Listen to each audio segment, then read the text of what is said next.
রাজনীতি করতে আমার হাজবেন্ডকে আমি দিব না, শুধু আমাদের কাছে ফেরত দেওয়া হোক। ওকে শারীরিকভাবে যে নির্যাতন করা হচ্ছে, ওর যেন চিকিৎসার ব্যবস্থাটুকু করা হয়, ওকে যেন একটু চিকিৎসা সেবাটা দেওয়া হয়। ওরা আমাকে ধরেছিল এমনভাবে, শুধু আমি জানতে চাচ্ছিলাম যে কেন নিয়ে যাচ্ছে। 25শে মার্চের কারো রাত গল্পে বই পড়েছিলাম ছোটবেলায় যখন, ঠিক ওই রাতটা যেন আমার জীবনে নেমে এসেছিল আমার সন্তানদের জন্য।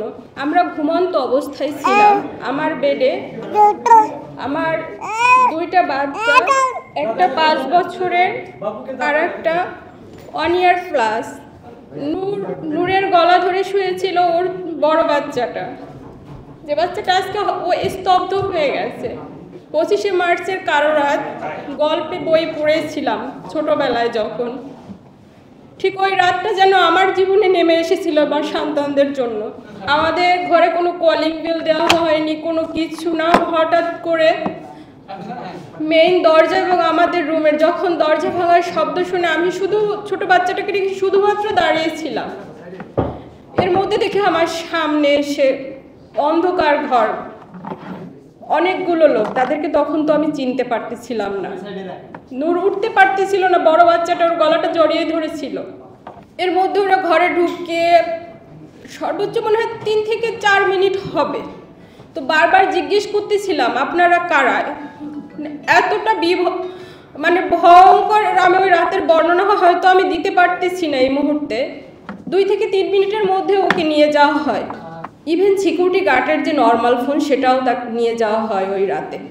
তারপর ভোর রাত ওকে নিয়ে যাওয়ার কিছুক্ষণ পরেই আজান দিচ্ছিল। আমি রোডে পাগলের মতো দৌড়াচ্ছিলাম যে কারা নিয়ে যাচ্ছে। সেই 25শে মার্চের রাতের মতো এত ভয়ঙ্কর, এত বীভৎস।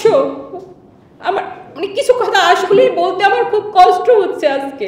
ওরা আমাকে ধরেছিল এমনভাবে, শুধু আমি জানতে চাচ্ছিলাম যে কেন নিয়ে যাচ্ছে। আমার বাচ্চাটা থর থর করে কান্না করতেছিল, বড় বাচ্চাটা ভয়ে সে কান্না করতে পারতেছিল না। তখন নিয়ে যাওয়ার পরে আমরা ডিবি কার্যালয়ে যাই মিন্টু রোডে 7টার দিকে।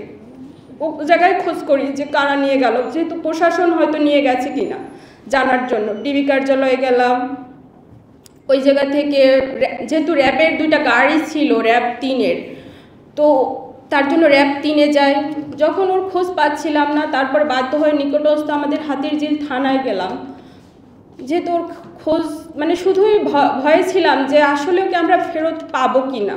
তো আমি শুধু এতটুকুই অনুরোধ করব আপনাদের মাধ্যমে বা উপর মহলে যারা আছেন, ওর শারীরিক নির্যাতনটা আপনারা বন্ধ করুন। ও যেন রাজনীতি, আমার দরকার নেই, আমার রাজনীতি করতে হবে না। কারণ আমি খুব নিম্ন মধ্যবিত্ত পরিবার থেকে উঠে আসা, নূরও তাই। আমাদের খুব চাওয়া পাওয়ার কিছু নেই। হয়তো নৈতিক জায়গা থেকে ওর মনে হচ্ছে দেশের রাজনীতি মানে সে জায়গা থেকে কথা বলছে, হয়তো সে কথাটা কি মানে খুব অন্যায় কিছু তো ও বলেনি। তো মিথ্যা এই জিনিসগুলা দিয়ে একটা মানুষের জীবনটাকে, তার পরিবারটাকে ধ্বংস করে দিবেন না আপনারা। আবার ছোট বাচ্চাটা খুব অসুস্থ, ওর বারবার ট্রিটমেন্টের দরকার হয়, ফলো আপের দরকার হয়। আমি জানি না, সব বাচ্চারাই হয়তো তার বাবার জন্য খুব পাগল থাকে। বাট আমার বড় বাচ্চাটা যখন বলে মা তুমি রাগ করো না, আমি আমার বাবাকে একটু বেশিই ভালোবাসি। তো এই জিনিসগুলো আমার নিতে খুবই কষ্ট হচ্ছে। ও ঘুমায় না, বাবা কখন আসবে। প্রতিদিন ওর অপেক্ষা, রাত যতটাই হোক খুব রাত জাগে ওর বাবার জন্য। বাবা যখন আসবে তখন সে ঘুমাবে বাবার সাথে।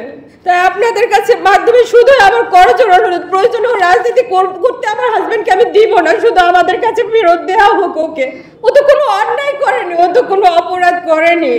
এতটুকুই শুধু বলা। ওর শারীরিকভাবে যে নির্যাতন করা হচ্ছে, ওর যেন চিকিৎসার ব্যবস্থাটুকু করা হয়, ওকে যেন একটু চিকিৎসা সেবাটা দেওয়া হয়।